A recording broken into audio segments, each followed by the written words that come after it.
সরকারি চাকরিজীবীদের জন্য জরুরি সংবাদ। নবম পে স্কেলে চিকিৎসা ভাতা ও বেতন বৃদ্ধি।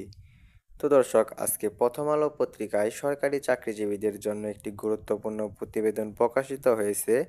তাই ভিডিওটি না টেনে শেষ পর্যন্ত দেখুন। আর এখন পর্যন্ত যারা আমাদের চ্যানেলটি সাবস্ক্রাইব করেননি, দ্রুত সাবস্ক্রাইব করে রাখুন। নবম পে স্কেলের পরবর্তী সর্বশেষ আপডেট সবার আগে পেতে আমাদের চ্যানেলটি সাবস্ক্রাইব করে রাখুন। তো দর্শক, বর্তমান অভ্যন্তরীণকালীন সরকার গঠিত পে কমিশন ইতিমধ্যেই নতুন বেতন কাঠামো এবং বিভিন্ন ভাতা বৃদ্ধির প্রস্তাব নিয়ে কাজ শুরু করেছে। দ্রব্যমূল্যের ঊর্ধ্বগতি এবং জীবনযাত্রার ব্যয় বৃদ্ধি বর্তমান বাজারে সবচেয়ে বেশি গুরুত্ব পাচ্ছে।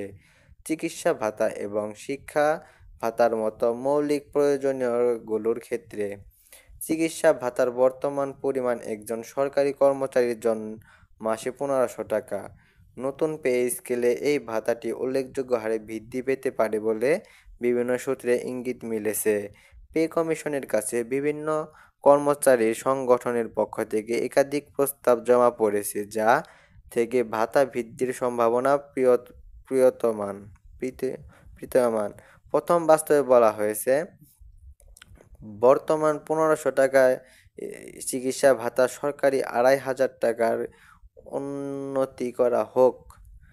দ্বিতীয় প্রস্তাবে দ্রব্যমূল্যের চাপ বিবেচনা করে ভাতাটি 5000 টাকা বা কিছু গ্রেডের জন্য 6000 টাকা করার সুপারিশ করা হয়েছে।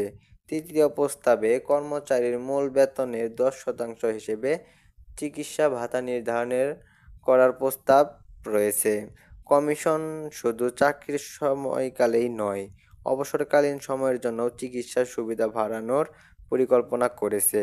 সর্বনিম্ন বেতন বর্তমানে 35,000 টাকা। নতুন পে স্কেল নিয়ে আলোচনায় রয়েছে সর্বনিম্ন 20তম গ্রেডের বেতন 35,000 টাকা করার প্রস্তাব। পাশাপাশি বিভিন্ন ফেডারেশনের পক্ষ থেকে সর্বোচ্চ বেতনের সিলিং 1,04,000 টাকা বা তারও বেশি করার দাবি জানানো হয়েছে। শিক্ষা ও অন্যান্য ভাতার ক্ষেত্রে চিকিৎসা ভাতার পাশাপাশি সন্তানের শিক্ষা ভাতা, টিফিন ভাতা এবং অন্যান্য প্রয়োজনীয় ভাতার পরিমাণ উল্লেখযোগ্য হারে বাড়ানোর সুপারিশ করেছে। বর্তমানে পে স্কেলের কিছু বৈষম্য দূর করে একটি সামঞ্জস্যপূর্ণ বেতন কাঠামো তৈরি করার কমিশনের মূল লক্ষ্য। চূড়ান্ত ঘোষণা কবে আসবে তা এখনও নির্দিষ্ট নয়। সরকারের পক্ষ থেকে জানানো হয়েছে, পে কমিশনের চূড়ান্ত প্রতিবেদন আগামী ডিসেম্বর মাসের মধ্যেই জমা দেওয়া হতে পারে। এরপর দ্রুততম সময়ের গ্যাজেট আকারে নতুন পে স্কেল কার্যকর করার পরিকল্পনা রয়েছে।